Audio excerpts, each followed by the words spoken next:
Boa noite, pessoal. Cada dia estou melhorando mais nessas coisas de tecnologia.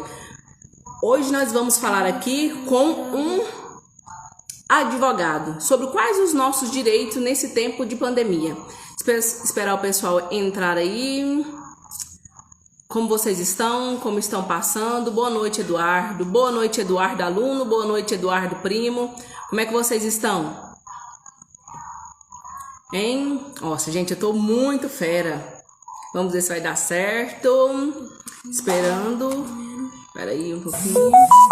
Espera aí, Diego, isso. Concluir. Espera aí que tem só um.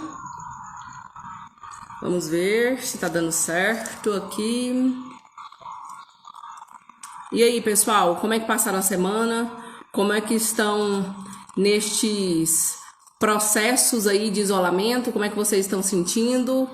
Como é que estão as coisas? Diego, você não estou conseguindo ter acesso a você. E agora, o que nós vamos fazer? Boa noite, Tchelle Kátia. Diego, não estou tendo acesso a você. Tudo bem por aí?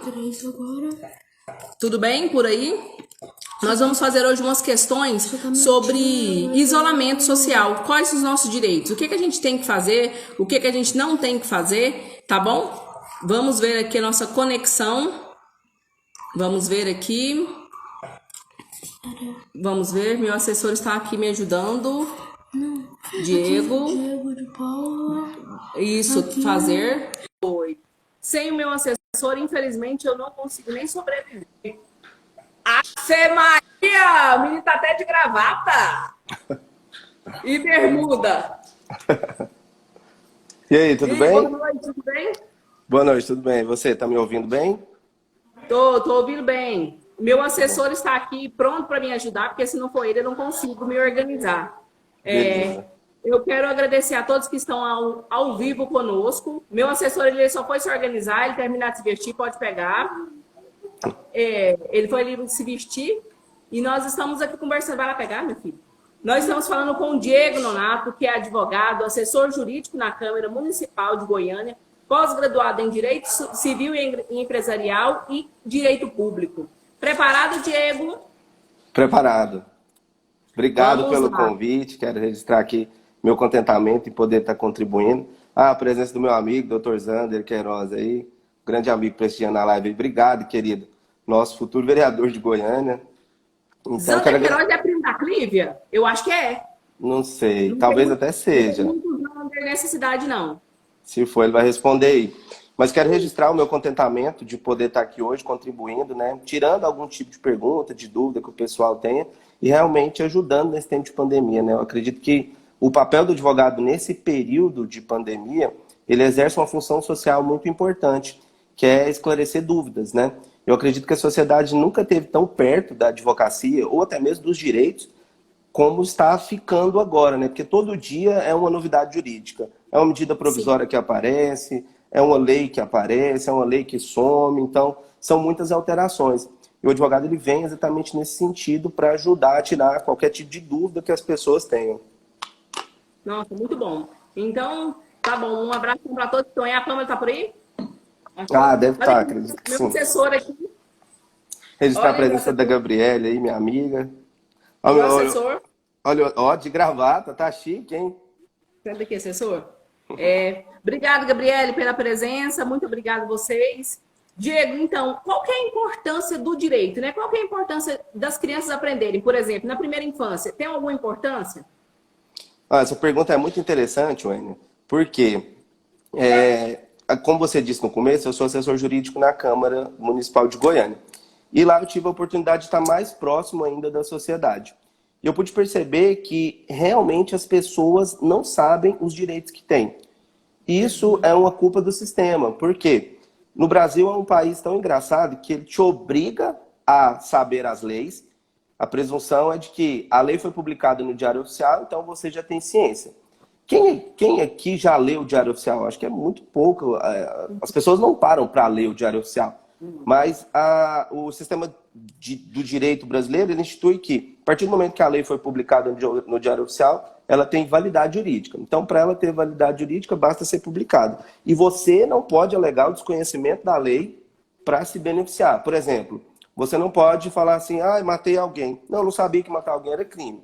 Não. O direito ele te obriga a saber que existe uma lei, mas só que ele não te ensina a como fazer a leitura da lei. Então, isso é muito interessante.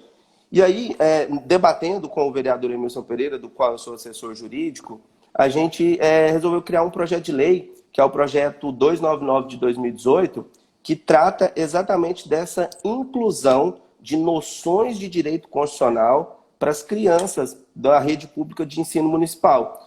Então, dentro da disciplina de História e Geografia, os professores vão ensinar para as crianças direitos e garantias fundamentais.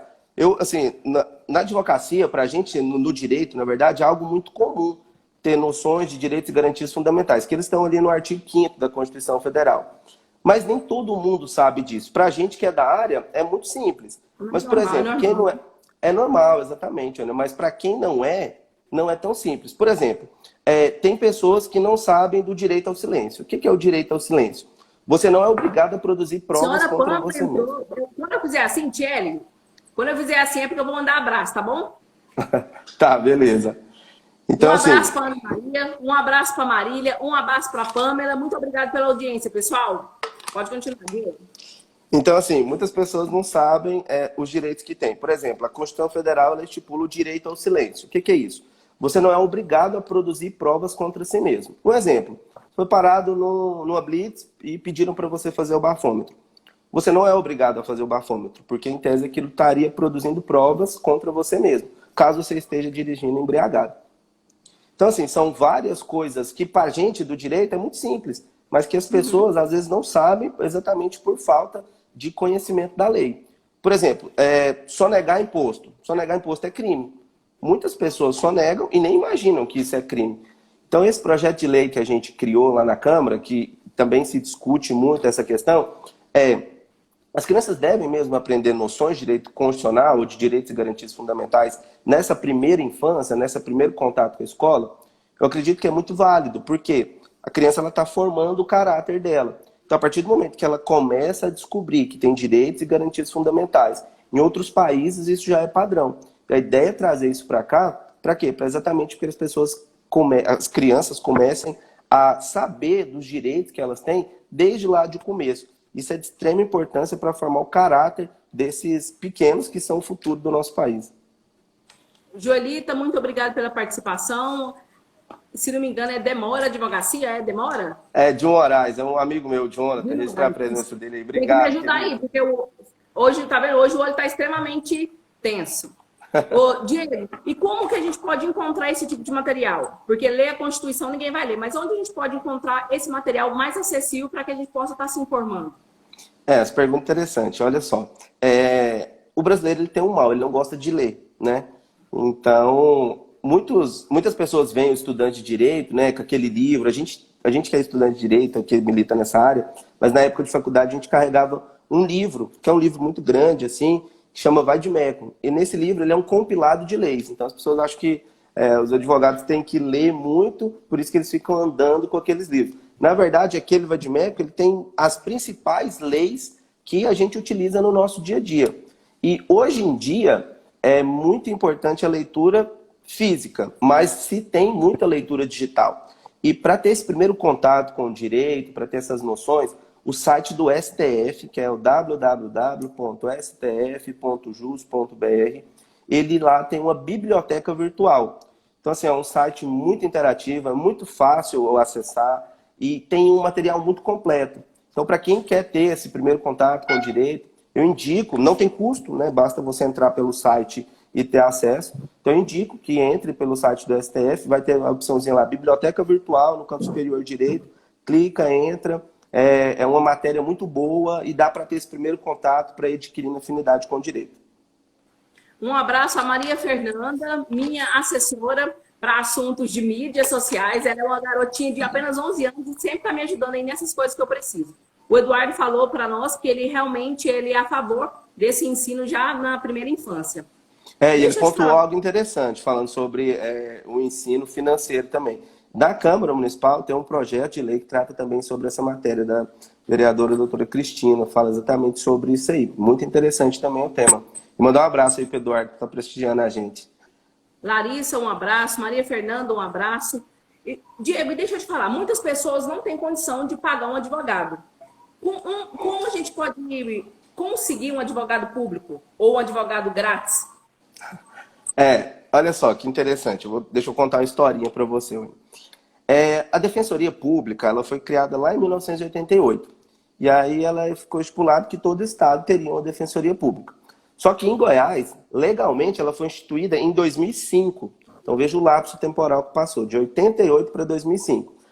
De 2005 até 2015, tiveram alguns atos, mas muito tímidos, na intenção de instituir, de fato, a Defensoria Pública. Mas só que só em 2015, ou seja, 10 anos depois da criação da lei, é que foram chamados os primeiros defensores públicos que passaram em concurso. Então chamou uma leva, depois de um período em 2016 chamou mais um pouco, e no final de agosto, mais ou menos, de 2017, chamou outro pouco. Então hoje, aqui no estado de Goiás, nós temos 84 defensores. E o estado de Goiás ele foi o último estado a implementar a defensoria. Tanto que a gente está atrasado. E mesmo com essa implementação, nós só temos 84. E não são todos os municípios que têm. Nós temos a Defensoria Pública em Goiânia, temos em Umas e em Anápolis. Tem uma previsão também de chegar em Aparecida de Goiânia e em Trindade. Só que existe uma lei lá de 2014 que fala que até 2022, ou seja, prazo de 8 anos, todos os municípios, todas as comarcas, na verdade, são obrigadas a ter uma defensoria pública. Por quê? Exatamente para atender as pessoas que não têm condição de contratar um advogado particular. Esse advogado grátis que você falou. O Estado ele tem a obrigatoriedade de fornecer esse advogado grátis. E é por meio da defensoria. Em 2017 foi feito um estudo e comprovou-se que no Estado de Goiás existe um defensor público para cada 111.500 habitantes. Ou seja, é uma desproporção muito grande, né?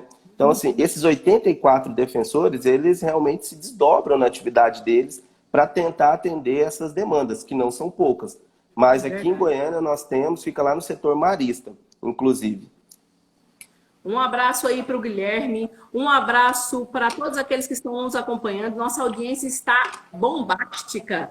E, Diego, nesse tempo de isolamento, muitas pessoas ficam em dúvida, né, do que fazer, como agir. Por exemplo, está tudo fechado, ou pelo menos era para estar tudo fechado. Cartórios estão fechados, Detran está fechado. Aí você, por exemplo, não conseguiu tirar a documentação e está com a carteira de habilitação vencida. Se você for parado numa blitz, o que acontece?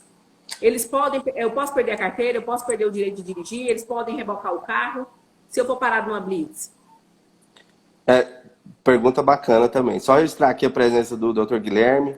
Um abraço, meu querido. Dr. Eloy também nos prestigiando aí. Gabriele. Um abraço, pessoal. Obrigado. Vamos lá. O que aconteceu? Exatamente o que você disse. Hoje, não só no estado de Goiás, mas praticamente em todos os estados do país, os Detrans estão fechados.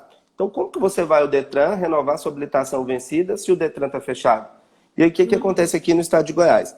Existe um ato falando que, se a sua carteira venceu a partir do dia 19 de fevereiro de 2020, você pode andar com a habilitação vencida, que não vai acontecer nada. Você não vai tomar multa, você não vai ter nenhum tipo de penalidade. Se ela venceu antes do dia 19, ou seja, venceu dia 18 de fevereiro, aí se você for pego com a habilitação vencida, o agente de trânsito, a pessoa que te parar ali, ele pode te multar. Mas as habilitações que tiveram vencimento do dia 19 de fevereiro em diante, pode andar com a habilitação vencida. Um ponto importante também é com relação ao prazo para apresentar defesa nas multas. Então, vamos supor, você tomou uma multa nesse período. E aí, geralmente, na própria notificação de autuação tem ali, você tem que apresentar defesa prévia até o dia tal. Esses prazos de defesa prévia, de recurso, todos eles estão suspensos por um período indeterminado. E outro ponto também é com relação ao processo de tirar a carteira de habilitação. Esse processo, para fazer, ele tinha um prazo de validade de 12 meses. Só que por conta da pandemia, ele foi prorrogado por 18 meses. Então, se alguém estiver nessa situação, ele tem esse prazo dilatado de 6 meses. De 12 passou para 18.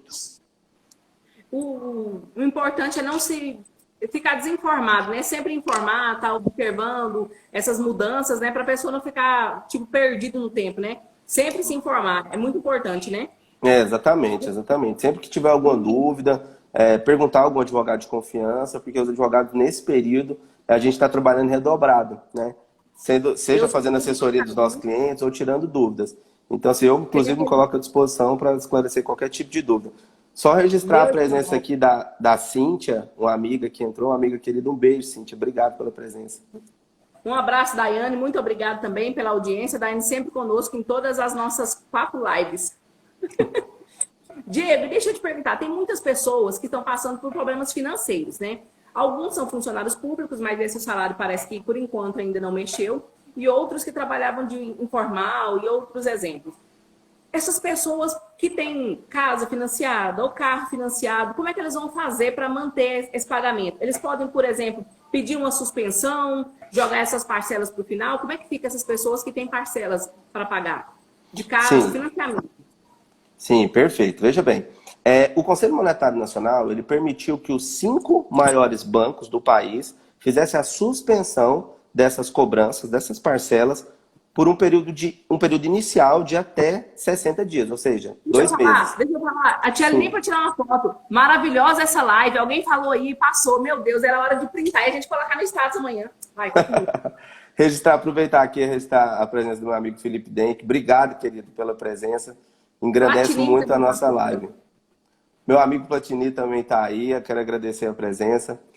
Então, voltando aqui, o Conselho Monetário Nacional ele permitiu que os 5 maiores bancos fizessem a suspensão dessas cobranças por um período de até 60 dias. Esse período é inicial. Então, quais são os 5 maiores bancos? Banco do Brasil, Caixa Econômica, Bradesco, Santander e Itaú. Esses bancos estão permitidos a fazer a suspensão. Essa suspensão é automática? Não. Você tem que entrar no seu aplicativo ou então entrar em contato por telefone, porque a via presencial não é recomendável exatamente por conta da pandemia. Geralmente, nos próprios aplicativos dos bancos, eu tive a oportunidade de entrar em todos. Já tem a opçãozinha lá, peça a suspensão da sua dívida, algo nesse sentido. Então, o que a pessoa tem que fazer? Não é automático. Se você quiser fazer essa suspensão, você tem que pedir para o banco, por meio de telefone.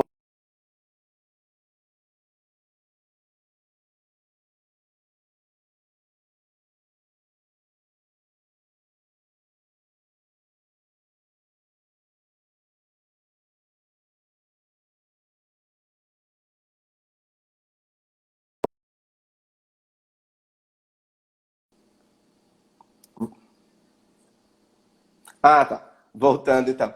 É importante a gente lembrar que essa suspensão ela não vale para todo tipo de dívida.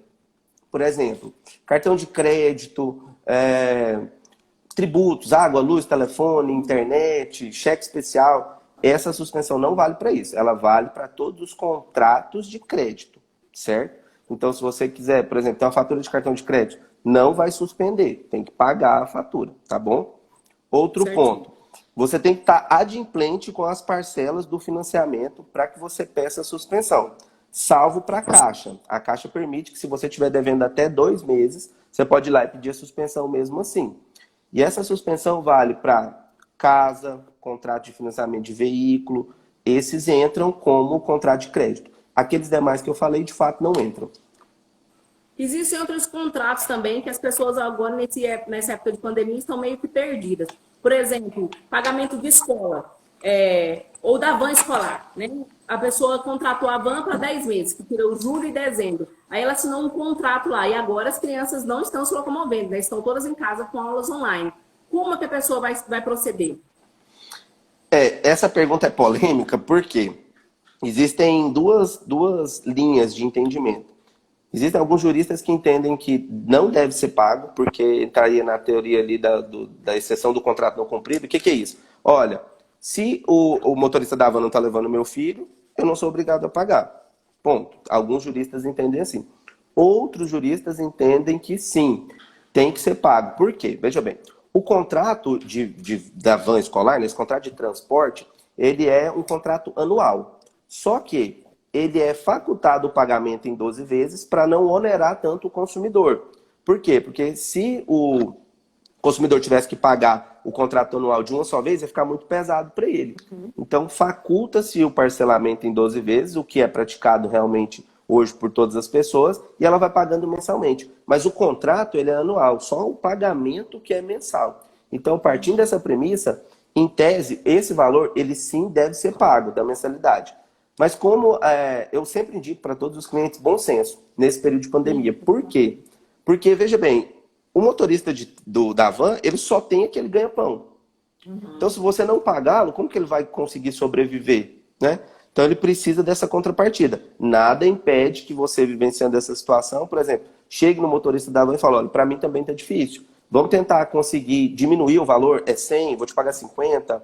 Olha, vamos postergar o pagamento, esse mês de junho eu não pago, mas julho eu vou voltar a pagar. Nada impede que haja essa renegociação entre as partes. Mas, a princípio, existem duas vertentes. Uma que fala que tem que ser pago, outra que fala que não. Eu, particularmente, adoto a de que tem que ser pago, sim, mas desde que pode haver também uma negociação entre as partes para diminuir ou postergar o valor. O bom senso sempre, né? Exatamente.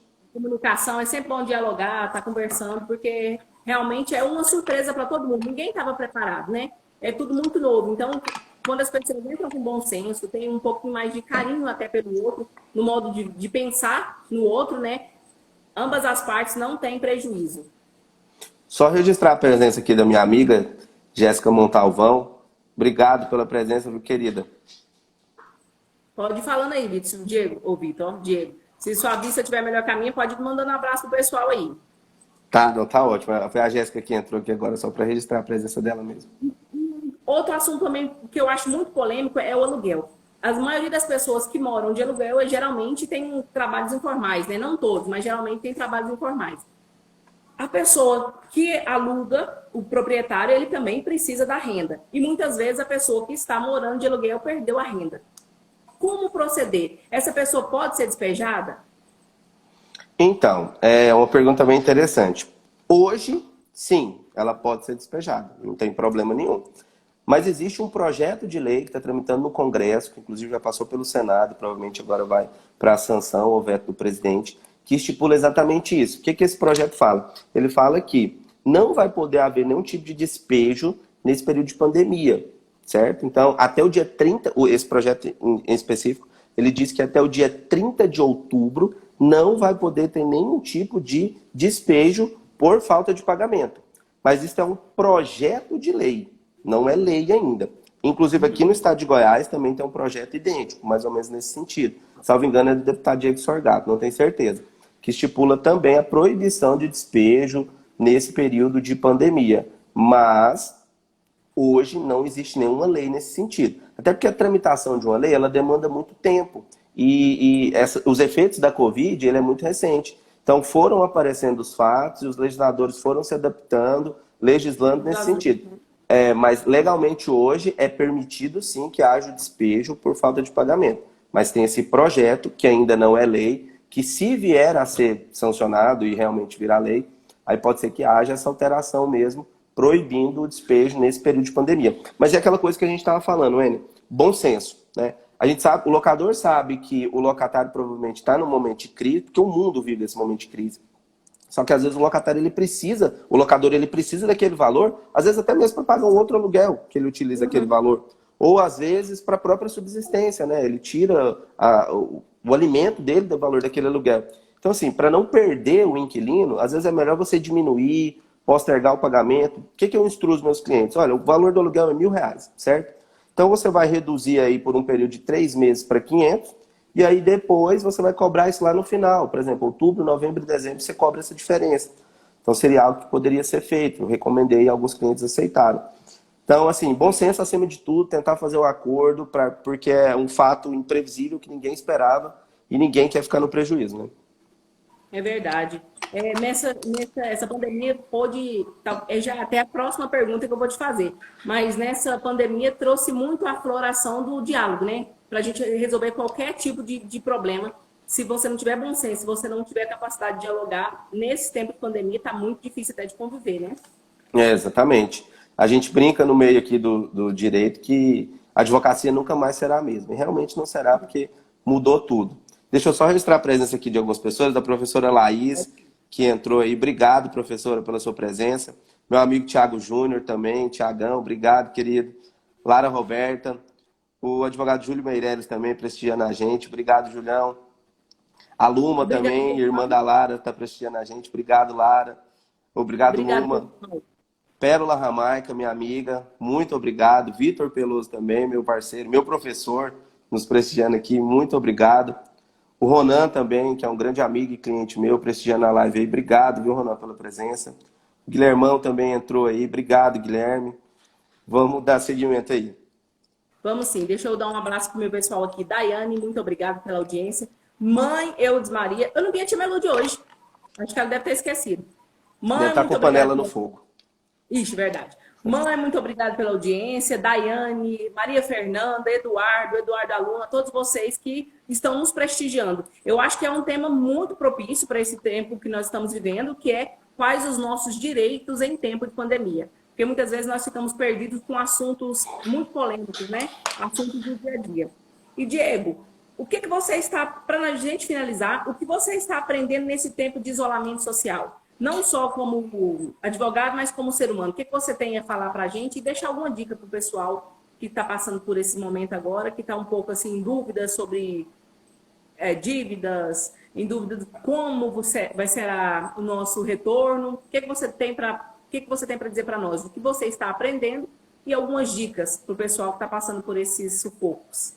Tá, antes de te responder, deixa eu só pontuar algo que também envolve aquela pergunta da Van, com relação à mensalidade escolar. Se é obrigado ou não a pagar essa mensalidade. Veja bem, o contrato de mensalidade escolar, o contrato de prestação de serviço educacional, basicamente ele segue aquele entendimento da Van. Como que é? O contrato ele é anual ou semestral, se for na faculdade, né? A universidade geralmente ele é semestral. Então, nesse período de pandemia, embora não tenha aula presencial, muitas escolas estão adaptando o EAD. E por ser exatamente um contrato anual ou um contrato semestral, simplesmente é facultado ao consumidor pagar em 12 ou em 6 meses. E essa faculdade de pagar não pode, de forma alguma, o consumidor não pode pedir a isenção, porque não está tendo aula presencial, a suspensão, para postergar o pagamento para o final, não pode. Por quê? Simplesmente é facultado para ele paga de forma parcelada, porque na relação de consumo, o consumidor ele é considerado a parte hipossuficiente. O que é isso? Ele é a parte mais fraca na relação de consumo, a parte mais frágil. E é exatamente por ser essa parte mais frágil que as empresas, em tese, né, as instituições de ensino, facultam que o consumidor pague de forma parcelada. Mas essa faculdade não gera a necessidade de, por exemplo, porque agora a gente está vivendo a pandemia, eu não vou pagar a mensalidade porque meu filho não está indo para aula. Não, legalmente não tem essa opção. Eu entendo o anseio dos pais e até mesmo dos alunos, que às vezes têm dificuldade de pagar por conta da redução, né, salarial, dos vencimentos, enfim. Mas legalmente não existe essa opção de deixar de pagar porque não está tendo aula presencial ou suspender o pagamento. Mas nada impede que a mãe, o pai, o próprio aluno vá até a faculdade ou até a escola e tente negociar, né? Muitas escolas já estão partindo dessa premissa, até mesmo a escola já propõe uma diminuição do valor. Então, o que eu aconselho? Bom senso, mais uma vez, bom senso. Procure a escola, a diretora, o diretor, enfim, a pessoa que é o responsável e tente negociar. Por quê? A gente tem que minimizar de todas as formas o prejuízo. Veja bem, se você para de pagar a faculdade ou a escola, a faculdade e a escola ela tem um custo mensal, uma manutenção. Seja manutenção do prédio, seja manutenção com funcionário, impostos. Então isso vai virar uma cadeia de perca muito grande. Então se a gente puder evitar, olha, eu não vou conseguir pagar os R$ 100 da mensalidade, mas eu consigo pagar 50. E aí no final, lá em outubro, novembro, dezembro, eu pago essa diferença. Nada impede. Então, assim, legalmente não tem a possibilidade de reduzir o valor da mensalidade. Mas na conversa, no diálogo, amigavelmente, pode sim haver essa redução e essa negociação. Eu acho que a palavra que fica é bom senso, né? Não tem outro jeito. É bom senso. Exatamente. As aulas estão acontecendo. Tem a dificuldade dos alunos, a dificuldade dos professores, mas as aulas estão acontecendo. Né? Como eu friso, é novo para todo mundo, para todas as partes, tanto no direito, na educação, na saúde, é tudo muito novo, né? A gente, pelo menos, tem um tempo que a população não vive um surto ou uma pandemia dessa, então é tudo muito novo. Então, eu acho que a palavra que tem que reinar realmente é o bom senso. Exatamente. Só registrar a presença aqui do João Curado, meu amigo, pessoal da imobiliária. Provavelmente deve ser o Diego Curado, acredito. Registrar a presença aqui também da Magna, minha cunhada, que acabou de entrar. Um beijo. E também do meu amigo Pedro Margonari, o velho Margonas. Um beijo, meu querido. Obrigado pela presença. Pode ir mandando abraço aí, porque o meu aqui travou e eu não consigo ver mais as pessoas. Aí você pode ir mandando abraço aí para o nosso público, que tá audiência 100%. Tá, Então, ok. Diego, o que você deixa pra gente? O que você está aprendendo nesse tempo de isolamento? Olha, uma coisa que eu aprendi, que eu achei muito importante, é que as vasilhas, elas não se lavam sozinhas. Alguém tem que ir lá e lavar as vasilhas. E eu não sabia Verdade. disso. Ficando em casa, eu descobri isso. Então, agora eu comecei a fazer mais coisas de casa, né? Mais tarefas de casa. Registrar aqui a presença da doutora Camila Tanazzi também, nossa futura médica. Obrigado pela presença, Camila. E voltando, então. Mas, Wênia, pode parecer até egoísta da minha parte, mas para mim, esse tempo de pandemia, onde a gente tem que ficar isolado em casa, não foi ruim. Eu tive a oportunidade de estar mais próximo da minha esposa, de estreitar os laços do meu casamento, da minha família. Pude perceber detalhes da casa que às vezes a gente não percebe, né? A gente dá mais importância para coisas pequenas que na correria do dia a dia a gente não consegue. Consegui também colocar a leitura em dia, descobri um gosto maior por leitura digital, que eu não tinha até então. Eu sou uma moda antiga, eu gosto de pegar o livro ali físico e ler. Então, assim, foram coisas que eu aprendi nesse período de pandemia que realmente eu acredito que eu vou levar para a minha vida no pós-isolamento social. Porque isso vai acabar, né? Vai. A gente sabe que mais cedo ou mais tarde isso vai acabar. Mas esses hábitos que a gente adquire nesse período de pandemia, estando em casa, estando mais perto da família, eu acho que é muito importante a gente começar a valorizar os pequenos atos, né? O Washington, nosso primo, até esse dia postou uma foto também, ele de moletom em casa, e aí a filha dele tirou uma foto, achei interessante, porque realmente é isso, né? A gente tá mais próximo da família e dá valor nessas pequenas coisas, eu acho muito importante. Antigamente a gente reclamava porque não tinha tempo para nada, né? E muito cansado. Então foi um tempo forçado para a gente descansar e rever alguns valores, né? Exatamente, exatamente. Eu achei muito importante também para a gente se conhecer. É um tempo bom. É um tempo, apesar de todos os medos, de todas as angústias, foi um tempo bom para a gente estar sendo, né? Um tempo para a gente se conhecer, para a gente ver os nossos gostos, para a gente aprender novas coisas, né? Sim, sim. Ó, e aproveitando o gancho, a Gabriela, a minha amiga aqui, que é conselheira tutelar, ela até fez um comentário, ó, e só para ressaltar, caso os pais quebrem o contrato, eles precisam matricular na rede de educação. Exatamente. A Constituição dispõe que é um dever do pai educar as crianças, né? Colocar elas realmente na escola. Então, se quebrou um contrato particular ali, tem que matricular a criança na rede pública de ensino. E os conselheiros tutelares estão aí exatamente para isso. A Gabi, que é conselheira extremamente competente, ela tem inúmeras demandas nesse sentido, vagas de CMEI, vagas em escola, e ali na região dela, Centro-Sul, ela tem trabalhado bastante nesse sentido. Nossa, muito legal. Diego, eu teria o tempo inteiro e a noite inteira para a gente estar conversando, porque o papo realmente está muito legal, mas nós temos os nossos afazeres, né? Você tem que lavar as vasilhas da janta. Exatamente. Registrar aqui antes da gente concluir a presença da doutora Samaira. Um beijo, minha querida. Lá de Paraupebas, prestigiando a gente. Doutor Pedro Miranda também, um grande amigo, advogado criminalista. Clara Roberta, já prestigiei. E assim, a ideia que eu quero deixar realmente é essa. Nesse período de pandemia, os advogados estão trabalhando em dobro, a gente não parou. Se você tiver algum tipo de dúvida, algum tipo de pergunta, a gente sabe que tem uma instabilidade jurídica muito grande, porque você dorme com uma medida provisória, já acorda com outra. Então, sempre que alguém tiver algum tipo de dúvida, procure o seu advogado de confiança, tire essa dúvida para a gente fazer tudo dentro da legalidade.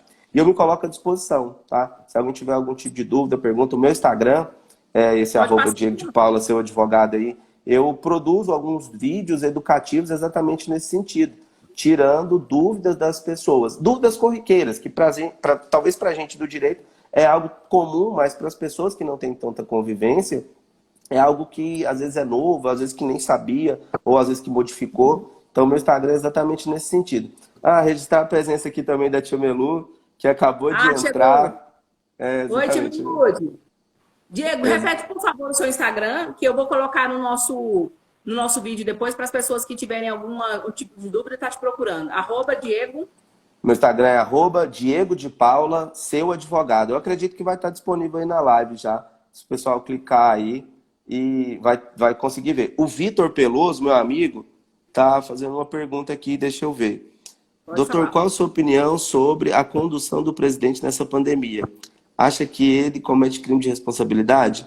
Quando apoia movimentos de aglomeração, não usa máscara e maqueia dados da doença? Olha, essa pergunta é muito polêmica, né? Eu prefiro não responder por conta de que é uma pergunta que pode causar agrados e desagrados. Eu tenho a minha convicção pessoal com relação a esse governo, mas talvez eu expondo aqui pode desagradar alguns e eu teria que ter um tempo maior para explanar sobre isso, porque é um tema realmente muito polêmico. Mas, Vitor, eu respondo para você no particular qual que é a minha posição com relação a esse governo fascista. Oh, Gente. Diego, muito obrigado pela sua participação. Assessor, vem aqui para as palmas. Diego, muito obrigado pela sua participação, por ter acreditado no programa. Te agradeço veementemente. E, gente, qualquer dúvida que vocês tiverem, por favor, podem acessar lá o Diego de Paula, seu advogado. Diego Nonato, exatamente. acabou de falar conosco. Hein? Quer fazer alguma ressalva, Diego? Cadê? Não, eu quero ver o Vitão. Olha lá, ele lá. Fala, meu querido. Assessor, Ó, tá A vo- chique de gravata, hein? Fala, Vitor. A voz. eu sou sua, por favor. É a voz dele é de adulto. Bueno, obrigado, viu, pela presença. Obrigado a Então, você. fico muito feliz aqui em poder contribuir um pouquinho. E se as pessoas tiverem dúvida aí, pode contar comigo, que eu estou inteira disposição para ajudar. Diego Nonato acabou de falar conosco. Diego, advogado, assessor jurídico na Câmara Municipal de Goiânia, pós-graduado em Direito Civil e Empresarial e Direito Público. Muito, muito obrigado, Diego. Oh, eu que agradeço, querida. Precisando, pode contar comigo. Brigadão. E semana que vem tem mais top 10 questões para que você possa sanar as suas dúvidas, tá bom? Não perca o melhor programa das noites de quinta, quarta, vai de acordo com o nosso cliente. Um abraço para você. Falou então Diego Nonato, seu advogado. Um abraço. Obrigado, outro. Até mais. Tchau, tchau.